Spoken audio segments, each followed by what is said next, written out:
Kita ke krisis minyak goreng dunia. Sahabat, di belahan bumi manapun Anda berada saat ini, bersiaplah Anda memasuki masa ekonomi yang berat. Gejala inflasi meninggi, turunnya daya beli sudah menjadi gejala dunia. Namun, kita membicarakan hal yang lebih rinci sedikit tentang cooking oil atau minyak goreng dari kacamata dunia. Kita mulai dari Indonesia. Indonesia sebagai negara penghasil minyak sawit terbesar di dunia, memblok ekspor minyak sawit karena efek dari pengusaha minyak sawit main dengan birokrasi, mengekspor melebihi domestic market needs, melebihi kebutuhan pasar di dalam negeri secara domestik karena didorong oleh rasa ingin cepat kaya, dan pejabatnya pun ikut bermain kong kali kong dengan para oligark. Maka terjadi kelangkaan minyak goreng di Indonesia. Rakyat teriak. Dan tindakan berikutnya untuk menyelamatkan muka pejabat, sekarang mereka melakukan pemblokadean pengiriman minyak sawit ke seluruh dunia.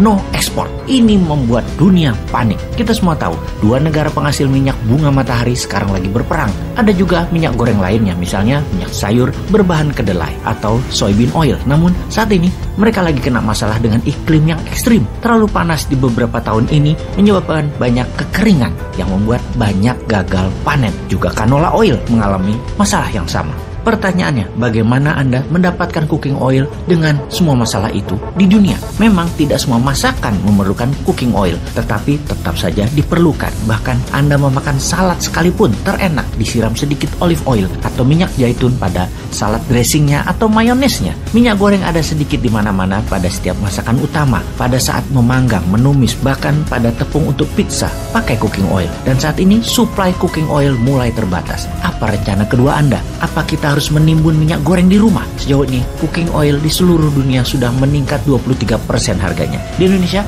bahkan lebih tinggi lagi. Kita rincikan akar masalahnya. Ukraina mengekspor 5,4 juta ton minyak bunga matahari per tahunnya dan memenuhi hampir 50% kebutuhan sunflower oil dunia. Karena sedang berperang, tidak ada lagi suplai dari Ukraina terhadap minyak bunga matahari tersebut. Rusia juga penyedia sunflower oil sekitar 20% kebutuhan dunia, dan Rusia sedang kena sanksi ekonomi saat ini. Kita ke Kanada sekarang. Sebagai negara terbesar penghasil rapeseed oil, Kanada sedang terkena dampak cuaca ekstrim sehingga produksinya turun 20%. Kemudian kita ke Argentina, Brazil, dan Uruguay sebagai negara penghasil soybean oil. Dan negara-negara ini sedang berjuang karena masalah kekeringan yang parah hingga produksi mereka turun lebih dari 30% dalam 2 tahun terakhir. Malaysia, negara terbesar kedua penghasil minyak sawit, kekurangan tenaga kerja di kebun sawit sehingga menurun hasil produksinya. Untuk menambah keruwetan dunia, Indonesia melempar bensin di tengah bara api. Indonesia sebagai negara terbesar penghasil minyak sawit melarang untuk mengekspor minyak sawit. Indonesia merupakan penghasil sepertiga ekspor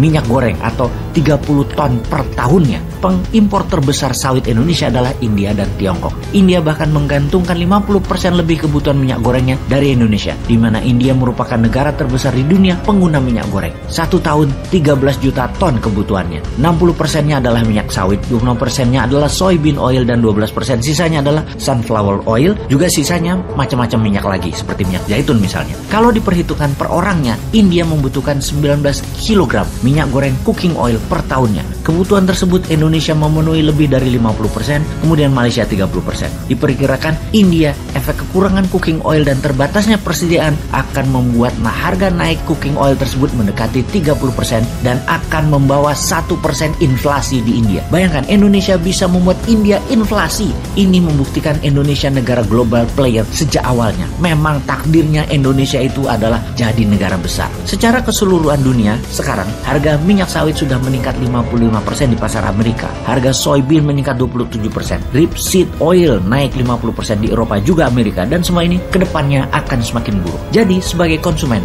apa yang harus Anda lakukan? Menimbun minyak goreng di rumah? Karena di Eropa Barat saat ini, semua minyak goreng, sunflower oil, rapeseed oil, olive oil, hanya boleh membeli tidak lebih 2 botol minyak goreng per orangnya. Semua sudah dibatasi. Ada lagi kemungkinan lain, di mana 15% cooking oil ini dipakai sebagai bahan bakar saat ini. Dulunya untuk menurunkan harga bensin, di mana harga minyak goreng sebagai penyeimbangnya. Sekarang jauh lebih mahal jadinya. Ini membuat dunia akan kekurangan 15% atas kebutuhan minyak sebagai bahan bakar. Lihat betapa mengerikan semua ini efek rantainya. Secara teknis, tidak ada cara meningkatkan produksi. Dan secara singkat, inilah geopolitik yang memukul rumah tangga dunia. Semoga paham.